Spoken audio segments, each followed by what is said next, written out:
في الجزء اللي فات من رحلتنا عبر حضارات الأمريكتين اكتشفنا مع بعض حضارات عظيمة سبقت زمنها، من كارال سوبي أقدم حضارة في بيرو إلى الأولميك أصحاب الوجوه الحجرية العملاقة، والمايا اللي أبدعوا في علم الفلك وبنوا مدن وسط الغابات، وصولاً للزابوتيك اللي شيدوا مدينتهم فوق الجبال وخلفوا نقوش بتحكي قصص ملوكهم. والنهاردة هنكمل الرحلة ونكتشف حضارات جديدة سابت بصمتها في تاريخ الأمريكتين القديمة. الأزتك حضارة قوية في وسط المكسيك، ازدهرت بين 1300 و 1521. شعبهم كان متنوع، لكن أهمهم اللي بيتكلموا لغة النهوة. حضارتهم كانت منظمة على شكل مدن، وبعض المدن اتحالفت وعملت إمبراطورية كبيرة سيطرت على مناطق واسعة في أمريكا الوسطى. سنة 1427 اتأسس تحالف ثلاثي بين تينوختيتلان تيكسكوكو وتلاكوبان. تينوختيتلان بقت القوة المهيمنة، والتحالف ده هزم تيبانيك وأسكابوتسالكو. الإمبراطورية كانت بتسيطر عن طريق التجارة والتحالفات مش بالجيوش الكبيرة، وكانت الدول العميلة بتدفع ضرائب للإمبراطور. كانوا مزارعين شاطرين بيزرعوا الذرة ويستعملوا نظام ري وسماد. ما كانش عندهم محراس أو حيوانات جر، وكانوا بينقلوا البضايع بالقوارب الصغيرة أو الحمالين، وكانوا بيستخدموا نظام المقايضة في التجارة بالكاكاو، الملابس القطنية وأدوات تانية بدل الفلوس. كمان كانوا بيعبدوا آلهة الطبيعة، الشمس والحرب، المطر والريح. كانوا بيقدموا أضاحي بشرية أغلبها أسرع حرب وأحياناً أطفال لإرضاء الآلهة. الطقوس كانت على قمم الأهرامات، وأحياناً عدد الضحايا كبير جداً، زي ما حصل سنة 1487 لما قدموا 80,000 أسير. الفن عندهم كان ديني أو حربي، ورسوماتهم كانت زاهية على الجدران أو ورق لحاء الشجر. النحت كان بيصور الآلهة والضحايا، وأشهر أعمالهم حجر التقويم الأزتكي الكبير. الصناعات اليدوية كانت قوية، من الملابس والخيوط للفخار والحلي الذهبية. عاصمة الأزتك تينوختيتلان كانت أكبر مدينة في العالم وقتها، فيها معبد ضخم وقصر الملك وقنوات مائية. الأهرامات كانت ضخمة زي هرم إله الحرب، قاعدته 700 قدم مربع، ارتفاعه 300 قدم، وفيه 340 درجة، ومعاه مذبح للقرابين البشرية. سنة 1519 وصل الأسبان بقيادة إرنان كورتيز وتحالفوا مع دول المدن المعارضة للأزتك. الإمبراطور كواوتيموك اتأثر، وتينوختيتلان اتدمرت. الأسبان أسسوا مدينة مكسيكو على أنقاضها، والنبلاء المحليين بقوا وسطة بين الأسبان والسكان الأصليين، وحافظوا على بعض تقاليد الأزتك. نروح بقى لحضارة الإنكا اللي كانت من أعظم الحضارات اللي ظهرت في أمريكا الجنوبية.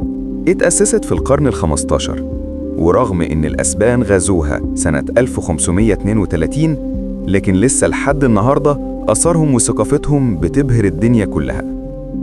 العاصمة بتاعتهم كانت كوسكو في نص جبال الأنديز. حضارتهم انتشرت في بوليفيا، الإكوادور، شيلي، وجزء من الأرجنتين وكولومبيا. الإنكا كانوا شعوب كتير بثقافات مختلفة، لكن اللغة الرسمية عندهم كانت الكيتشوا. الحكم كان ملكي مطلق، يعني الملك هو الحاكم السياسي والديني في نفس الوقت. أول حاكم كان اسمه مانكو كاباك، وبعده حكمت العيلة المالكة أجيال ورا بعض.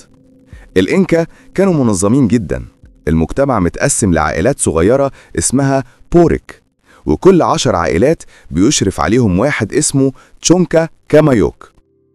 الزراعة كانت الأساس في حياتهم، استخدموا تقنيات عبقرية زي المدرجات الزراعية عشان يزرعوا فوق الجبال.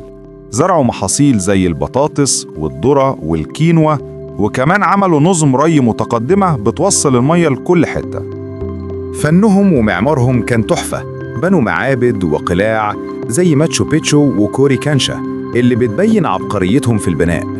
كمان كانوا شاطرين في النسيج وتشكيل المعادن، وكانوا بيعملوا أقمشة فخمة ومجوهرات ثمينة جدا.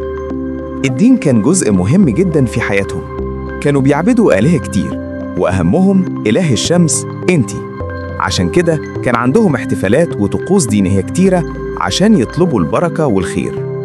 في القرن ال16 الأسبان بقيادة فرانسيسكو بيتارو غزوا إمبراطورية الإنكا ودمروا نظامهم الاجتماعي والاقتصادي، لكن رغم كده ثقافته موجودة ولسه باقية لحد النهاردة في بلاد كتير من أمريكا الجنوبية، والتقاليد دي لسه الناس بتمارسها.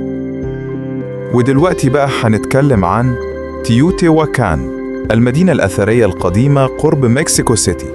ازدهرت في الفترة من حوالي 200 إلى 750 ميلادياً. كانت مليانة أهرامات ضخمة ومعابد وقصور ومساكن. المدينة كانت مصممة بطريقة متعامدة وفيها مجمعات سكنية وأفنية مفتوحة.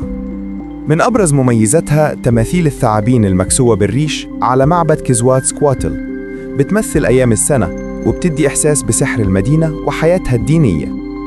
الأزتك اعتبروها مكان أسطوري وسموها حيث يصبح الناس آلهة.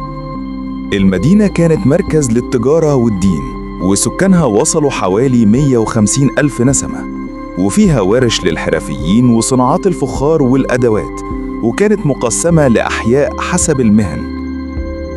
المدينة بدأت تتراجع بسبب الجفاف وفقدان الغابات، وبحلول 750 ميلادياً اتهجرت تماماً، وبعد كده قبائل التولتك وصلوا تدميرها. ودلوقتي هنتكلم عن تيواناكو، ولاية سياسية مهمة قبل زمن الكولومبيين في غرب بوليفيا، وبالظبط حوالين بحيرة تيتيكاكا الجنوبية. الحضارة دي استمرت من حوالي سنة 550 لحد 1000 ميلادي، وكان ليها تأثير كمان في البيرو وتشيلي. عاصمة تيواناكو كانت مدينة تيواناكو الأثرية اللي موجودة في قلب الحوض.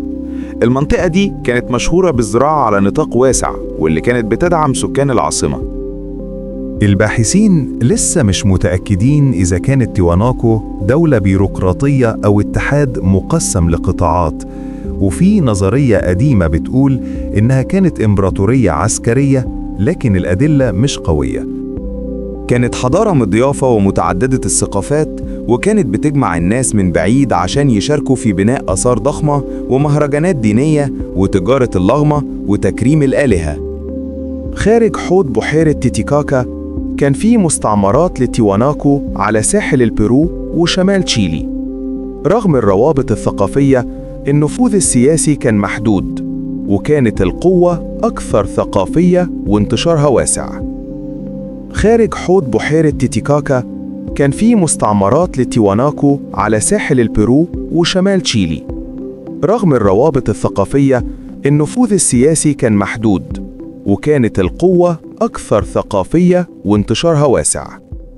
إمبراطورية تيواناكو انهارت بسبب مجموعة عوامل.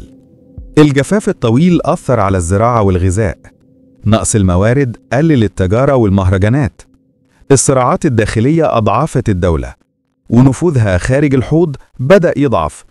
في النهاية المدن الكبيرة زي لوكورماتا انهارت، والناس بدأت تسيب العاصمة وتنتشر في القرى الصغيرة حوالي سنة 1000 ميلادي. وبكده نكون خلصنا جزء جديد من رحلتنا عن الأمريكتين قبل كولومبوس، وعرفنا عن حضارات زي الأزتك والإنكا وتيوتيواكان وكمان تيواناكو. لسه مكملين مع بعض لأن الحكاية لسه ما خلصتش. استنونا في جزء جديد، ويشرفنا متابعتكم ودعمكم للصفحة.